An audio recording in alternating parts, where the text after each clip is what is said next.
Good evening, everyone, and welcome to KAJ Radio. I'm Joel Giron, your radio anchor for this evening. On tonight's podcast, I will be interviewing community representatives Priya Sandhu and Faraz Ahmad. I will start off by asking Priya a few questions, then switch to asking Faraz some questions about how they, as community members, feel about the potential switch to ethylene glycol as the de-icing agent for our roads. Good evening, Priya and Faraz, and thanks for taking the time out of your busy schedule to join me tonight. Priya, amazing work on your brochure comparing and contrasting traditional road salt to ethylene glycol. Could you briefly explain to our listeners some of the benefits and risks that you have found in ethylene glycol? Of course. First off, just wanted to say thanks for having us on your show. And to answer your question, one of the greatest risks really with ethylene glycol is that we really don't understand it. The research really isn't extensive. There's a few tests, and most of them are just short term, so we don't really understand what the effects of ethylene glycol will really be for the environment. As far as the benefits go, there's one really great benefit of ethylene glycol, and that's that it works at really low temperatures. Road salt isn't as effective at low temperatures, and with the weather the way it is lately, of course it would be safer to have an alternative that really works at low temperatures. But unfortunately, the fact that we really don't understand the risks of ethylene glycol don't make it a good alternative for us. What are some of the chemicals that you have found in your research that form as ethylene glycol biodegrades aerobically and anaerobically? Aerobically, ethylene glycol degrades into CO2 and H2O. And under anaerobic conditions, it actually can break down into ethanol, methane, and acetate. So, what exactly does higher levels of methane and carbon dioxide do to the environment as a result of the breakdown of ethylene glycol? Higher levels of methane and CO2 would have really catastrophic effects on our environment. It would contribute to the greenhouse gases, which really keep heat really close to the earth, which can have huge implications for the environment. Some of the changes include desertification, increased melting of snow and ice, rises in sea levels, and really just higher chances of having extreme weather events like more hurricanes and tornadoes.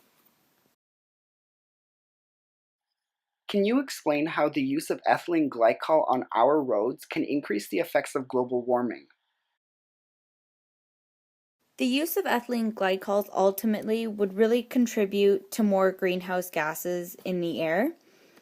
And these greenhouse gases really go on to absorb energy and slow or completely prevent the loss of heat to space, which over time is causing increases in temperatures in the air and also in the oceans, which can have huge implications for the environment. Good evening, Faraz. How does the use of ethylene glycol on our roads relate to ozone depletion? The use of ethylene glycol on roads is very detrimental and it is causing ozone depletion because ethylene glycol releases harmful chlorofluorocarbons such as carbon dioxide and methane gas, which rise into our atmosphere and reach the ozone layer, causing depletion. And this is one of the main causes for global warming right now that we are seeing, and those have very harmful effects on our atmosphere and on humans and wildlife. What are your biggest concerns of ethylene glycol if it were to be implemented as the de-icing agent for our roads? I think there are a few reasons why ethylene glycol should not be used in our atmosphere today, and one of the major reasons would be because of its impact on global warming. And now, ethylene glycol has already been shown to release harmful gases like methane and carbon dioxide into the atmosphere, and these gases are contributing to global warming. So, this is something that needs to be dealt with, and it needs to be dealt with as soon as possible. So, the use of ethylene glycol and its impact on global warming.